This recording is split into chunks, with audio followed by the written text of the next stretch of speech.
por que Trump não pode estar à frente da presidência por mais uma reeleição depois dessa? Claro, a gente que tem o comparativo brasileiro pode pensar, ora, o Lula não fez isso, ele esteve à frente da presidência por 2 mandatos e agora vem por mais um e poderá se reeleger. Mas nos Estados Unidos o sistema é diferente e eu quero passar com vocês por essa história. Você que já sabe o porquê, eu peço que fique conosco na live porque tem um interesse a mais, tem um tempero na explicação. Isso ajuda a gente também a entender um pouco mais a respeito de como o sistema político funciona nos Estados Unidos. Então, vamos lá. Por que Trump não pode disputar um segundo mandato? Eu sorrio agora, pessoal, porque eu vou voltar bem lá atrás, mas fica comigo, vai valer a pena. Epoch Times também é cultura, Epoch Times também é história. Eu não lembro precisamente o que eu pedi para a produção colocar agora, creio que era a Declaração de Independência dos Estados Unidos. Se for isso, então a gente pode... Perfeito, era a Declaração de Independência dos Estados Unidos. Então, vamos lá, pessoal. A Declaração de Independência dos Estados Unidos é um documento de 1776 escrito por Thomas Jefferson. Naquele 4 de julho de 1776, os Estados Unidos declaravam a sua independência da Inglaterra. É um evento de relevância tremenda na política mundial e não só pela dimensão que os Estados Unidos tomaram como a maior potência militar e econômica da história do mundo, mas um documento também de relevância porque é um marco jurídico a respeito da tese de direitos naturais. Eu estou aqui com esse livretinho que eu mostrei no início da live, que é a Constituição dos Estados Unidos, contendo também a Declaração de Independência. Ó, a produção me colocou grande na tela, eu acho que é a minha deixa. O foco não vai pegar, então eu vou aproximar para vocês verem mais ou menos como é que ele é, e agora eu foco ele aqui perto de mim, a Constituição dos Estados Unidos com a Declaração da Independência. Vocês conseguem ler a capa. Então vamos lá, o pessoal está me chamando de professor Marcos no chat. Pessoal, eu não sou professor, a única coisa que eu ensinei na minha vida formalmente foi guitarra, quando eu era adolescente e dava aulas do instrumento. Mas vou contar uma curiosidade para vocês. Eu fiz 28 anos no dia 15 de outubro, e 15 de outubro é o dia do professor, então tá aí meu aniversário no dia do professor. Se eu acabei seguindo carreira como jornalista, fica pelo menos aí um vislumbre, aquele gostinho da vocação. Eu peço perdão para vocês, pessoal, pela demora. Eu estou aqui achando a Declaração de Independência porque é tão bonito o início dela que eu quero ler com vocês para a gente iniciar o bloco. Se eu não achar, eu vou tocar o barco aqui para a gente não perder muito tempo do público e eu não desperdiçar o tempo de vocês até em respeito ao público. Perfeito. Já estava aqui no início e eu que tinha passado por cima. Vamos lá. A Declaração de Independência. Primeiro, melhor ainda, uma coisa que o Alexander Hamilton falou na época. Os direitos sagrados da humanidade não devem ser pisoteados, pois entre os velhos pergaminhos e os velhos registros, eles são escritos com um raio de sol no grande volume da natureza humana pela mão da divindade ela própria e jamais podem ser apagados. Isso é o que Alexander Hamilton dizia na época. Então, vê aí, ó, a pessoa está dando a resposta de que a Constituição americana só permite 2 mandatos de presidente. Mas tem uma história mais bonita por trás, hein? Isso é uma emenda que só vem em 1947. Já explico. A Declaração da Independência, o documento central da vida política americana, então, argumenta que todo homem é dotado de direitos inalienáveis, incluindo... pessoal, agora me escapa o exato e eu não estou achando no livro. Mas a questão é uma coisa relevante na história mundial, porque traz à tona a tese dos direitos naturais em um experimento de que o governo serve para respeitar os direitos da população, não para restringi-los. Serve para preservar esses direitos. Tanto é que na Bill of Rights, nas 10 primeiras emendas da Constituição dos Estados Unidos, a primeira regra é que você pode falar o que quiser e acreditar no que você quiser. A segunda regra é que, se alguém... Bom, tem um efeito de... Se alguém tentar te dizer o contrário, você compra uma arma. Você tem o direito de ter e portar armas. É uma ideia absolutamente poderosa e que acaba por forjar o país que mais teve sucesso em preservar as liberdades da sua população contra a tirania, provavelmente na história do mundo. Essa declaração de independência é seguida por uma série de episódios interessantes. Ela deflagra uma guerra nos Estados Unidos, a Guerra da Independência, que conclui em 1783. Um país que nasce com uma ideia revolucionária e na sequência luta uma guerra, não tinha um cenário favorável para se manter unido como uma nação próspera. Ora, são 2 fatores de instabilidade tremenda. Primeiro, uma ideia de um governo não antes tentado na história do mundo. E depois, uma guerra que vem logo na sequência contra a principal potência naval até então da história, a Inglaterra, o Império Britânico. Ainda assim, o general George Washington lidera os Estados Unidos para a vitória naquela guerra.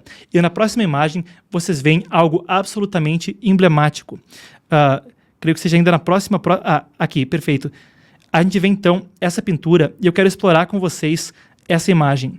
Isso é George Washington rendendo a sua comissão, o seu comissionamento ao Congresso, também conhecido como o episódio onde George Washington rende sua espada ao Congresso, em 23 de dezembro de 1783.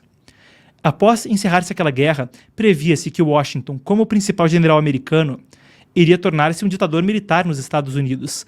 Mas isso não é o que acontece. Washington desiste da vida pública. Washington entrega a sua autoridade ao Congresso, rende sua espada ao Congresso e deixa de comandar os exércitos.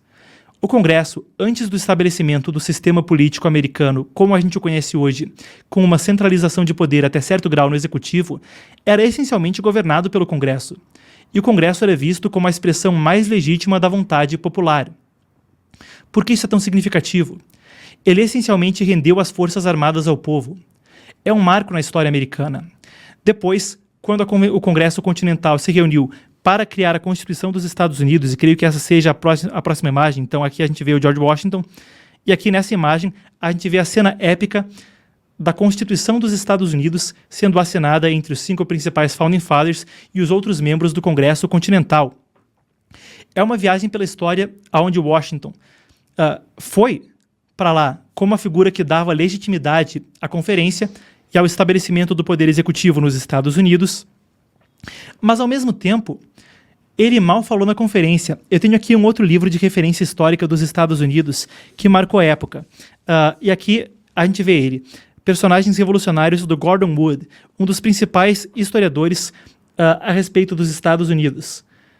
O Gordon Wood pontua nesse livro uma série de questões interessantíssimas a respeito da vida do George Washington, mas ele fala que o respeito que Washington comandava era tal, afinal ele venceu aquela guerra contra a maior potência naval já vista, como eu disse, o Império Britânico, e fez isso com uma colônia. O respeito a ele era tal, quando, da formação da Constituição dos Estados Unidos, que ele se voluntariou para falar pouco, porque ele tinha medo que todas as sugestões dele seriam aceitas por unanimidade, porque ninguém queria discordar do general George Washington. E era verdade. Tudo que ele sugeriu foi aceito por unanimidade, ninguém ousava discordar do general. Por isso mesmo ele falou pouco na conferência, para que o povo pudesse ter uma representatividade maior. Depois, Washington tomou a presidência depois de ter desistido da vida pública, com o maior apoio, talvez, que qualquer presidente americano já teve na história. E em 1798 ele encerrou a presidência. Ele poderia ter disputado um terceiro mandato, mas ele não disputou. Ele poderia ter disputado um terceiro mandato, mas ele não disputou. Isso fez com que George Washington voluntariamente renunciasse, e ninguém sabia se ele algum dia iria renunciar. De volta no comando das Forças Armadas e tendo visto o tremendo apoio que todo o establishment político e a população lhe tinha, ele poderia simplesmente não ter renunciado. E muita gente até achava, tá, a gente vai com esse negócio de eleições e de democracia depois que Washington morrer. Por enquanto, deixa ele governar. Mas Washington se recusou. Ele saiu da política. E é por isso que Gordon Wood o coloca nesse livro como o melhor presidente da história dos Estados Unidos. Ele manteve os Estados Unidos unidos. Estou confundindo a produção. Aqui vai, à frente do meu rosto. Ele manteve os Estados Unidos unidos, numa época em que a expressão os Estados Unidos da América era muito mais uma questão, como posso colocar, era muito mais uma questão literal. Eram os Estados Unidos que estavam no continente americano, não necessariamente um país no sentido que temos hoje, como ele próprio discorre nessa obra. Washington renunciou ao cargo. Depois disso, Thomas Jefferson também renunciou depois de 2 mandatos, até para honrar o precedente de Washington. 2 mandatos era o suficiente. E todos os presidentes americanos desde então voluntariamente renunciavam ao cargo. Isso até que chega na próxima figura que a gente tem aqui no slide, Franklin Roosevelt. Mas antes da gente partir para ele, eu já vou chegar nessa imagem, eu quero que a gente se detenha um pouco mais nesse assunto na imagem anterior. Washington, ou melhor, ainda a imagem anterior a essa, coloco a figura de George Washington aqui. porque vale a pena um adendo enquanto a gente faz esse passeio histórico. George Washington é frequentemente tido como uma figura retrógrada. E agora, ainda mais que certas políticas mais radicais à esquerda nos Estados Unidos se tornaram moda, em certos setores do Partido Democrata, falo do wokeismo, desse tipo de coisa, frequentemente se critica os Founding Fathers, os pais fundadores, como racistas. E o Gordon Wood, no livro que eu mostrava há pouco, endereça essa controvérsia. E ele o faz de uma forma muito brilhante. Ele diz, ora, se Washington era racista, então por que do seguinte? E ele pontua uma série de fatos que verdadeiramente mostram George Washington como um homem de muito caráter e um homem à frente do seu tempo, na minha percepção pessoal. Vejam, Washington tinha sim cerca de 300 escravos, como tinham quase todos os grandes latifundiários dos Estados Unidos. E os Founding Fathers eram sem dúvida latifundiários. Naquela época, se acreditava que você deveria ser um grande empresário, um homem muito abastado, antes de entrar na vida pública. Pois se você não fosse muito rico, você facilmente confundiria seus interesses pessoais com aqueles da nação e utilizaria o cargo público para lobby e para fazer dinheiro. Eles acreditavam que você poderia sim, qualquer um que se tornasse um grande homem, entrar na política. Mas você não poderia fazer isso sem antes se tornar um homem muito abastado pelo próprio esforço. Você não teria o know-how, você não teria a falta de conflito de interesses que viria de já ser rico antes mesmo de começar a vida pública. É também uma poderosa declaração e um poderoso precedente na política. E claro, no contexto da época, todos os Founding Fathers, ou quase todos, detinham escravos. Washington tinha cerca de 300 deles. Mas Washington, no seu testamento, porque ele entendia que, enquanto vivo, seria um movimento que lhe traria desgraça abolir a escravidão, mas no seu testamento, ele deu cada escravo para si próprio. É um fato tão frequentemente ignorado. Se os Estados Unidos eram um país racista, como seu pai fundador teria feito isso? E claro que a escravidão é uma chaga social, mas isso também mostra um precedente na história dos Estados Unidos que o torna uma grande nação pelo precedente de seus fundadores. Washington deu cada escravo para si próprio no seu testamento após a morte. E ele ainda fez com que parte da sua fortuna fosse utilizada para sustentar todos os escravos menores de 25 anos e maiores de 60 anos. Mais que isso, ele determinou que o dinheiro da sua fortuna fosse utilizado para dar aos escravos jovens uma ocupação antes de chegarem à maior idade. Certo? Um precedente que implanta a semente da abolição da escravatura no imaginário americano, na fundação da nação. Uma coisa que foi absolutamente radical para a época. E enquanto, como eu disse, a escravidão é sempre uma chaga social e sempre condenável, classificar os pais fundadores, e em especial Washington, como racistas, porque eles se conformavam ao precedente da época, não é preciso pelo motivo que acabo de descrever. Para quem quer ver a capa do livro de novo, produção, dá o zoom em mim, fecha em mim, produção, brincadeiras à parte, é Personagens Revolucionários do Gordon Wood, que é o historiador que eu recomendo a respeito de Revolução Americana. Também tem outros grandes biógrafos dos Founding Fathers, o Dave McCullough é um deles, mas esse é o livro que eu recomendo, foi o livro que eu utilizei para me preparar para a cobertura das eleições americanas na parte que tange a história. É um livro muito interessante. Cada vez mais a gente tem tentado ser um veículo de imprensa que não toma torcidas e que busca manter todo mundo informado. E é o meu compromisso com o leitor. Então, mesmo que você seja de esquerda, é interessantíssimo ler esse livro, porque ele tem a sensibilidade de endereçar muitos dos boatos que frequentemente são utilizados pela esquerda americana para falar dos Founding Fathers, e ele endereça isso de uma forma muito sensível e não partidária.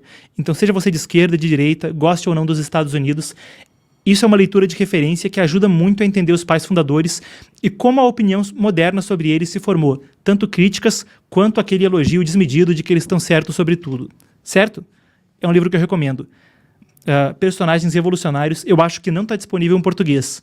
Revolutionary Characters, para quem fala inglês, então. Perfeito. Nesse contexto ainda, para encerrar o porquê, então, os presidentes americanos não podem ter 2 mandatos, a gente volta com a Tarja. Eu sei que eu fiz uma digressão longa e para quem está assistindo o corte pode ser que fique chato, mas é porque eu acho que é tão relevante para o público saber isso que eu não poderia deixar de falar para quem se dispuser a acompanhar a live. Mas então, a gente vê aqui ao meu lado as imagens de Truman e de Roosevelt, certo? Roosevelt foi presidente, o Franklin Roosevelt, durante a Segunda Guerra Mundial, e o Truman foi seu sucessor, que depois de ser vice de Roosevelt, se reelegeu a 2 mandatos. O que acontece é o seguinte: todo presidente americano, em honra ao precedente de Washington e Jefferson, renunciou depois de 2 mandatos. Aí o Roosevelt entrou na jogada e se tornou o primeiro presidente a ter não só 3, mas 4 mandatos. E como os Estados Unidos, no seu experimento republicano, queriam impedir, claro, o poder tirânico, entenderam que, puxa, 4 mandatos é demais, não é? 4 mandatos já deu. Nisso, depois que Truman assumiu, primeiro como vice e depois nos seus 2 mandatos, o Congresso dos Estados Unidos trouxe à tona que o presidente só pode ficar por 2 mandatos. Foi não só uma lei, mas uma emenda à Constituição, a 22ª emenda, salvo engano, que pontuou: são 2 mandatos e se o sujeito tiver sido vice por mais de 2 anos, já conta como um mandato. Também não pode. O Truman foi, para quem não lembra, são 2 presidentes muito históricos dos Estados Unidos, quer goste deles ou não. O Franklin Roosevelt, por ter conquistado a maior parte da vitória contra os japoneses e a Alemanha nazista, e então o Truman depois, por ter moldado o início da Guerra Fria e, claro, é a única pessoa na história a ter autorizado o lançamento de não uma, mas 2 bombas atômicas sob os conselhos de Henry Stimson, um dos principais nomes até hoje na pesquisa sobre estratégia nuclear. Fica aí a história.